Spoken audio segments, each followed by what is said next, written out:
Congress party హస్తం గుర్తుకే మన ఓట్లు వేయాలి. అఫ్జల్ ఖాన్ గారి హస్తం గుర్తుకే మన ఓట్లు వేయాలి. అఫ్జల్ ఖాన్ గారి హస్తం గుర్తుకే మన ఓట్లు వేయాలి. వేయాలి హస్తం గుర్తుకే మన ఓట్లు వేయాలి. గెలిపించండి అఫ్జల్ ఖాన్ గారిని ఎమ్మెల్యేగా గెలిపించండి. కడప ఎమ్మెల్యేగా అఫ్జల్ ఖాన్ గారిని గెలిపించండి. ఎమ్మెల్యే అఫ్జల్ ఖాన్ గారిని గెలిపించండి. కడప ఎంపీగా శ్రీనివారెడ్డి గారిని గెలిపించండి. ఎంపీగా కరపత్రాలు చూసుకోండి.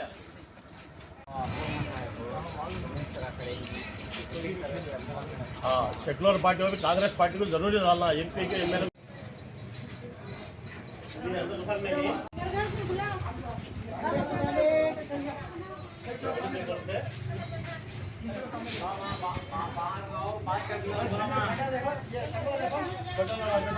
कांग्रेस को डालना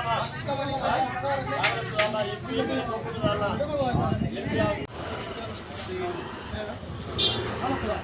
ये को जो भी वोटा आपको हाथ को डालना कांग्रेस पार्टी को डालना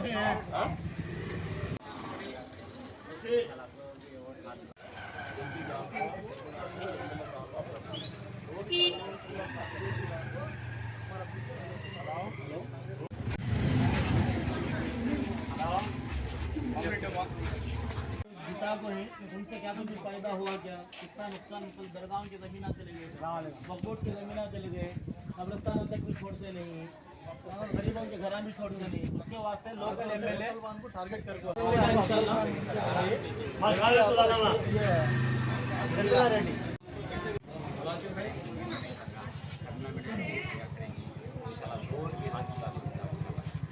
क्या करना है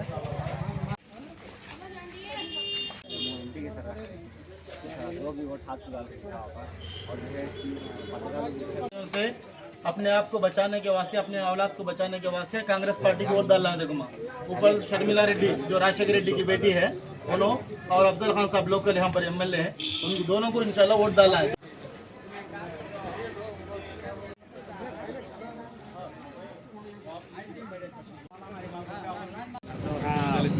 क्या बेटे बड़े छोटे बड़े ये बार काम करना होगा खास करके काम करना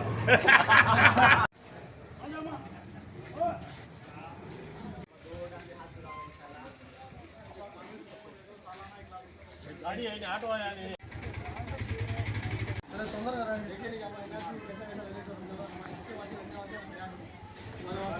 రా చెప్పండి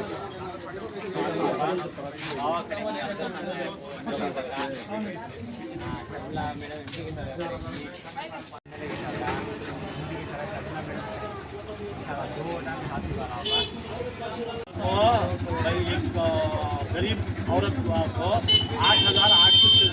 8,880 राहुल गांधी प्राइम मिनिस्टर बनने वास्ते एमपी को डालो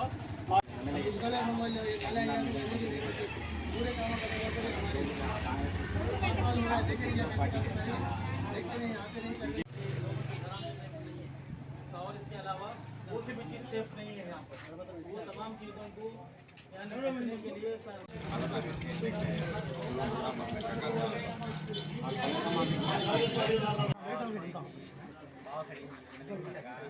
देख रहे हैं कैसे करते हैं हमें आज का नाम कांग्रेस से जिताना एमएलए आपको अफजल खान है एमपी आपको शिंदे रेड्डी है दो वोटा भी आपको कांग्रेस को डालना ये दाली का है ठेला गाड़ी से कोरोना निर्णय से बल्ला की स्कीम है क्या गरीब आदमी की स्कीम है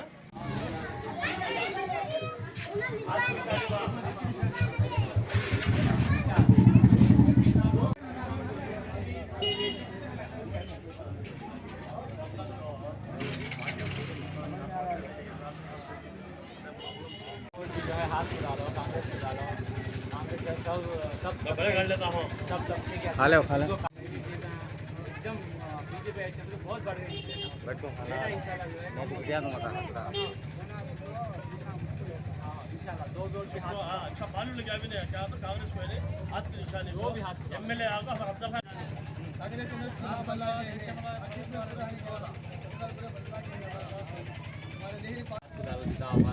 इंशाल्लाह कांग्रेस पार्टी जो है सब तबके के आदमी से मिलकर जाने वाली पार्टी है और ये जो भी जो है रेट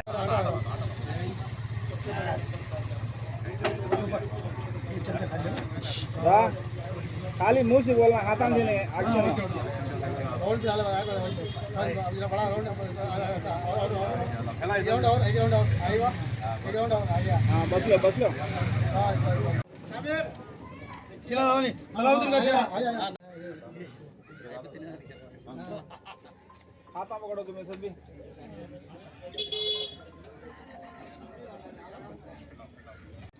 दस्तगीर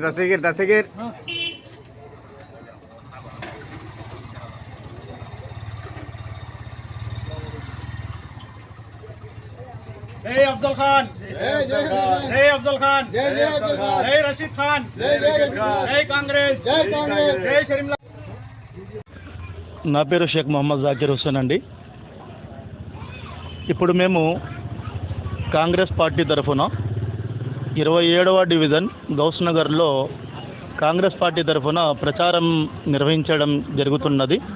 అందులో భాగంగా మీడియా ముందు కొన్ని వైఎస్ఆర్ కాంగ్రెస్ పార్టీ మరియు టీడీపీ పార్టీలను గురించి కొంచెం మేము ఆలోచించాల్సిన అవసరం ఎంతైనా ఉండాలి. బీజేపీ పార్టీ ఏ విధంగానైతే మస్జిద్ మందిర్ విషయం, అదేవిధంగా హిందుస్థాన్ పాకిస్తాన్ అనే విషయం, హిందూ ముస్లిం అనే విషయం తప్పనిచ్చేసి ఈ ఎన్నికల్లో గెలవలేదని స్పష్టంగా తెలిసింది. అటువంటి మత విద్వేషాలు రెచ్చగొట్టే పార్టీ బీజేపీ పార్టీ. హిందూ ముస్లింలను వేరు చేసి ఇక్కడ కుర్చీలను కాపాడడం కోసం బీజేపీ పార్టీ చాలా ప్రయత్నం చేస్తుంది. అటువంటి పార్టీతో, కమ్యూనల్ పార్టీతో వైఎస్ఆర్సీపీ పార్టీ మరియు టీడీపీ పార్టీ ఇద్దరు, ఒకరేమో ప్రత్యక్షంగా బీజేపీ పార్టీకి మద్దతు ఇస్తున్నారు, ఇంకొకరేమో పరోక్షంగా మద్దతు ఇస్తున్నారు. ఆ మద్దతులో ఇప్పటి వరకు రాజ్యాంగానికి వ్యతిరేకంగా, మైనార్టీలకు వ్యతిరేకంగా ఎన్ని బిల్లులు బీజేపీ ప్రవేశపెట్టిందో అన్ని బిల్లులకి కూడా వైఎస్ఆర్ కాంగ్రెస్ పార్టీ మరియు టీడీపీ పార్టీ, తెలుగుదేశం పార్టీ ఇద్దరూ కలిసి మద్దతు ఇచ్చినారు. మేము ఈ పార్టీలను ఒకటే అడుగుతున్నాము, మీరు సెక్యులర్ పార్టీ అనేది ముసుగు తీసేసి, అయ్యా మేము బీజేపీ పార్టీకి మద్దతు ఇస్తున్నాము, బీజేపీ పార్టీ మా పార్టీ, మీరు ఎన్ని ఓట్లు వేసినా కూడా మాకు గెలిపించిన తర్వాత మా సపోర్ట్ బీజేపీకి ఉంటుందని ప్రత్యేకంగా ప్రజల ముందు ఉంచండి. లేకపోతే మేము సెక్యులర్ పార్టీ అని చెప్తున్నారు కదా, ఆ సెక్యులర్ పార్టీ మీద మీకు ఒకటే అడుగుతున్నాము, ఎన్ఆర్సీ లాంటి, సిఏఏ లాంటి బిల్లులు ఇప్పుడేమో అమలుపై నుంచి వచ్చి ఉండాలి, ఆ బిల్లులకి మేము సపోర్టు చేయము, మద్దతు ఇవ్వము. ఎట్లాగైతే కేరళ ప్రభుత్వం, తమిళనాడు ప్రభుత్వం, వెస్ట్ బెంగాల్ ప్రభుత్వం తమ అసెంబ్లీలలో ఎట్లా బిల్లు పాస్ చేసినారో అదేవిధంగా మీకు దమ్ము ధైర్యం ఉంటే మీరు మీ అసెంబ్లీలో పాస్ చేయాల్సి ఉంటుంది. అదేవిధంగా మీ మేనిఫెస్టోలో కూడా మీ నల్ల చట్టాలకు మద్దతు ఇవ్వమని మీరు ప్రజల ముందుకు తాండి, నోరుతో చెప్పడం కాదు, మేనిఫెస్టోలో రావాలా, అప్పుడు మేము ఆలోచిస్తాం మీరు సెక్యులర్ పార్టీ అని. అదేవిధంగా